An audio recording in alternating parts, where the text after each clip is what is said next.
Alhamdulillahilladzi anzalal Qur'ana hudan linnas wa bayyinatin minal huda wal furqan. Asyhadu an la ilaha illallah wahdahu la syarika lah wa asyhadu anna Muhammadan abduhu wa rasuluhu la nabiyya ba'dah.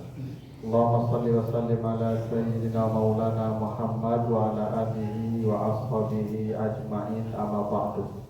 Fa ya ayyuhal hadirun usikum wa iyaya bi taqwallah faqad fazal muttaqun. Faqala Allah ta'ala fil Qur'anil Karim, a'udzu billahi minasy syaithanir rajim. Bismillahirrahmanirrahim. Wa'mur ahlaka bis-shalah wastabir 'alaiha. La nas'aluka rizqan nahnu narzuquka wal 'aqibatu lit-taqwa. Dan suruhlah keluargamu mengerjakan salat, dan bersabarlah menyuruh mereka salat. Kami tidak minta rezeki kepadamu, kamilah yang menjamin rezekimu dan akhir kehidupan bagi orang-orang yang takwa. Itulah arti surat Taha ayat 132. Masyarakat muslimin jamaah Jumat yang dimuliakan Allah, dalam kesempatan yang penuh berkah ini, kembali saya selaku khatib mengingatkan dan mengajak kita bersama, supaya kita senantiasa meningkatkan rasa takwa kita kepada Allah Subhanahu wa Ta'ala dengan mengerjakan segala perintah Allah dan menjauhi segala larangannya. Masyarakat muslimin yang dimuliakan Allah, dalam surat Taha ayat 132, seperti yang telah kita bacakan di awal khutbah tadi, Allah Subhanahu wa Ta'ala mengingatkan kita agar kita menyuruh, memerintahkan keluarga kita salat. Wa'mur ahlaka bis salat. Lalu yang kedua kata Allah, dan bersabarlah menyuruh mereka salat. Wastabir 'alaiha.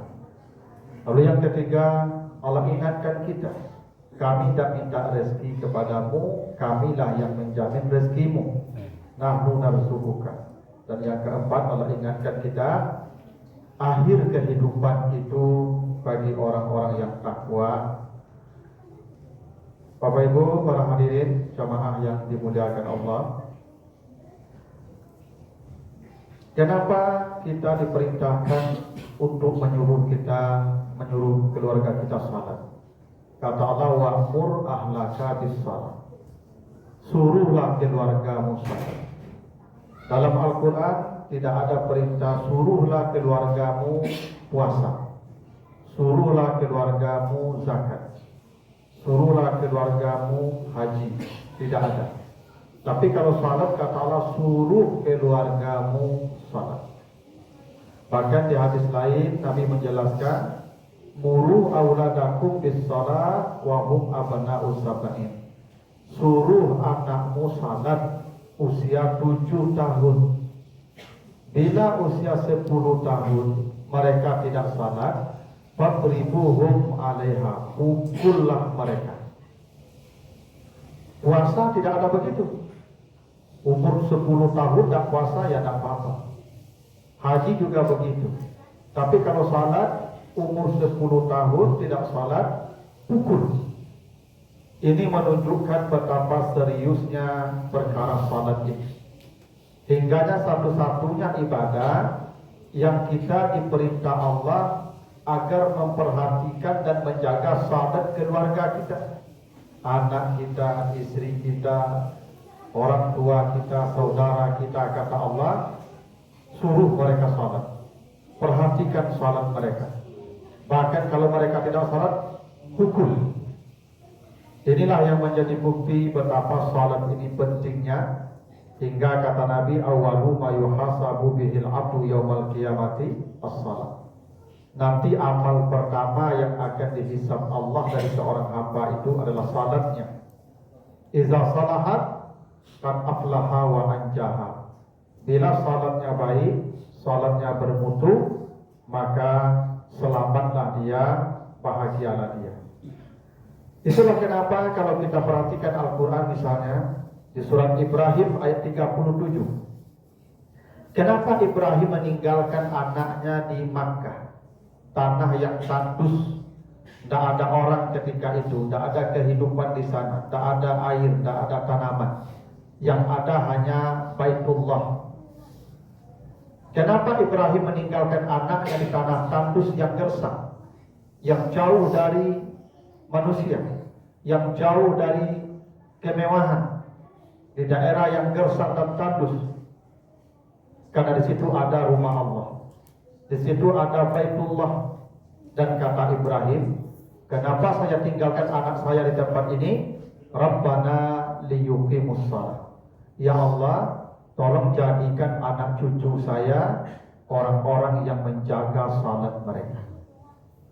Itulah pentingnya salat, hingga Ibrahim rela meninggalkan anaknya di tanah tandus, panas, gersang, asalkan di pinggir masjid, sehingga ketika anaknya dekat dengan masjid, salatnya bisa terjaga dengan baik.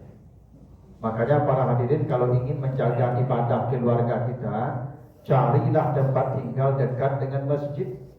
Mudah kita mengarahkan mereka salatnya berjamaah ke masjid. Kalau rumahnya jauh dari masjid, agak sulit rasanya kita memperhatikan salat anak kita. Itulah kenapa Ibrahim membawa pindah anaknya dan meninggalkannya di pinggir Ka'bah, agar mereka menjaga salatnya dengan baik. Lalu kata Allah, wastabir alaiha, bersabarlah menyuruh keluargamu salat. Kenapa kita harus bersabar dalam menyuruh salat? Karena kalau kita menyuruh mereka puasa, hanya sekali setahun kita suruh mereka puasa. Kalau haji, hanya sekali seumur hidup saja. Tapi kalau salat 5 kali setiap hari. Kita wajib memperhatikan salat anak kita. Kita ini para hadirin, banyak yang marah kalau anak kita terlambat pergi ke sekolah. Tapi tidak ada yang marah kalau anak kita terlambat salat. Kita marah kalau anak kita terlambat bangun karena takut terlambat dia ke sekolah. Tapi kita tak takut anak kita terlambat bangun dan terlambat sholat subuh. Makanya kata Allah, bersabarlah menyuruh mereka sholat. Karena sholat itu 5 kali sehari yang harus kita jaga dari keturunan kita, anak cucu kita. Bahkan sabarnya bukan sabar biasa, wastabir. Sabar itu bahasa Arabnya wasbir. Coba para hadirin kalau baca surat Luqman ayat 17, ketika Allah memerintahkan kita bersabar dengan musibah, maka kata Allah, wasbir ala ma asabak, bersabarlah kamu terhadap musibah yang datang kepadamu. Ketika Allah menyuruh kita bersabar dengan musibah, maka kalimatnya sederhana, standar normal, wasbir.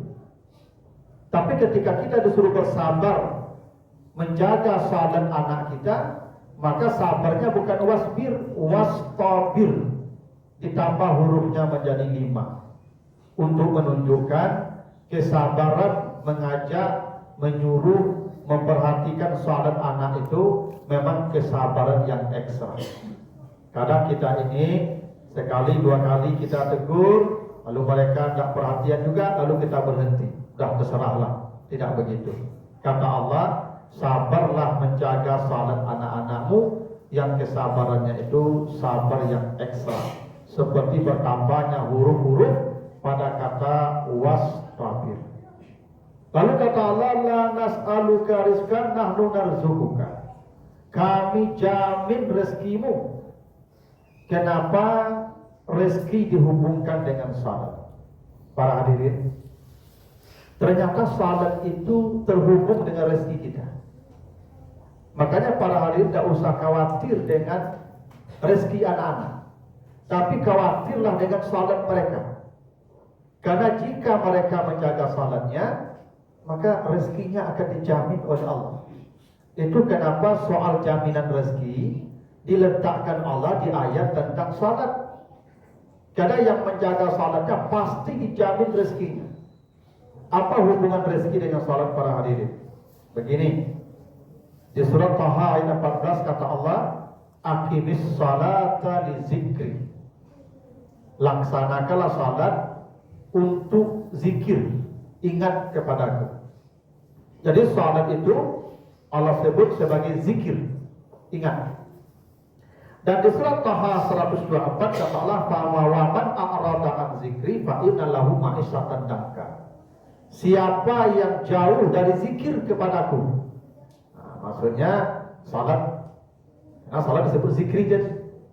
Siapa yang jauh dari salatnya, tidak perhatian terhadap salatnya atau tidak menjaga salatnya, maka hidupnya akan disempitkan oleh Allah. Itu hubungan rezeki dengan salat. Ternyata orang yang salat, apa yang tidak salat, yang jauh dari zikir, kata Allah, hidupnya disempitkan. Boleh jadi dia dikasih rezeki banyak jumlahnya, tapi rezeki yang banyak itu menyesatkan dia, menyempitkan hidupnya. Coba perhatikan, tidak sedikit orang-orang kaya yang kemudian narkoba. Kenapa orang kaya itu narkoba? Karena hidupnya sesat, sempit, dan dia butuh ketenangan, maka cari narkoba untuk menenangkan. Orang kaya yang narkoba itu. Betapa banyak orang kaya yang datang ke diskotik, naik klub. Kenapa? Karena dia cari hiburan, karena sesat. Betapa banyak orang kaya yang kemudian matinya bunuh diri, overdosis. Kenapa? Sesat. Karena kata Allah, siapa yang jauh dari salat, hidupnya disempitkan oleh Allah. Fa'inna lahu ma'isyatan danka. Boleh jadi memang rezekinya disempitkan, atau mau memang rezekinya dikasih banyak, tapi disempitkan karena jauh dari salat. Itulah hubungannya antara salat dengan rezeki. Itu kenapa para hadirin. Coba baca nanti cerita Nabi Ibrahim meninggalkan Ismail di pinggir Ka'bah tadi, di surat Ibrahim ayat 37. Apa kata Ibrahim? Rabbana inni askantu min dzurriyyati biwadin ghairi dzar'in, ya Allah, saya tinggalkan anak saya di pinggir rumahmu di tanah tandus gersak. Tidak ada tanaman, tidak ada air, tidak ada kehidupan. Gersak sampai hari ini kota Makkah itu gersak. Jangankan tanaman, rumput pun tidak bisa tumbuh saking gersaknya kota Makkah. Apa kata Ibrahim? Rabbana liyuqimus shalah. Ya Allah, jadikan mereka menjaga salat. Warzuqhum minas samarat. Beri mereka rezeki dari berbagai macam buah-buahan. Para hadirin, sejak kota Makkah dihuni oleh Nabi Ismail sampai hari ini, dalam sejarah belum pernah penduduk kota Makkah itu yang kelaparan. Padahal mereka hidup di tanah tandus gersang, tidak ada tanaman. Tapi sampai hari ini tidak pernah satu kali pun penduduk kota Makkah itu yang kelaparan, yang kekurangan makanan. Kenapa? Falyabudu rabb hadzal bait allazi at'amahum min ju'. Ketika mereka salat di Ka'bah, di Baitullah itu, Allah cukupkan makanan mereka hingga mereka tidak akan pernah merasakan kelaparan sampai hari kiamat. Betapa banyak negeri yang subur tapi kelaparan rakyatnya. Maka negeri tandus, tidak ada rakyat yang kelaparan di sana. Kenapa? Rabbana liyuqimus shalah. Karena mereka menjaga salat mereka. Itulah bukti kalau kita menjaga salat anak kita, kalau kita memperhatikan salat anak kita, rezeki mereka Allah yang mengirim dengan cara yang tidak masuk akal. Dan itu Ibrahim sudah membuktikannya untuk anak cucunya. Ketika dia pilihkan salat untuk mereka, Allah yang menjamin rezeki mereka, allazi at'amahum min ju'. Dijamin anak cucu Nabi Ibrahim tidak akan kelaparan. Itu bukti bahwa salat terhubung dengan rezeki kita. Dan kata Allah, wal aqibatu lit taqwa.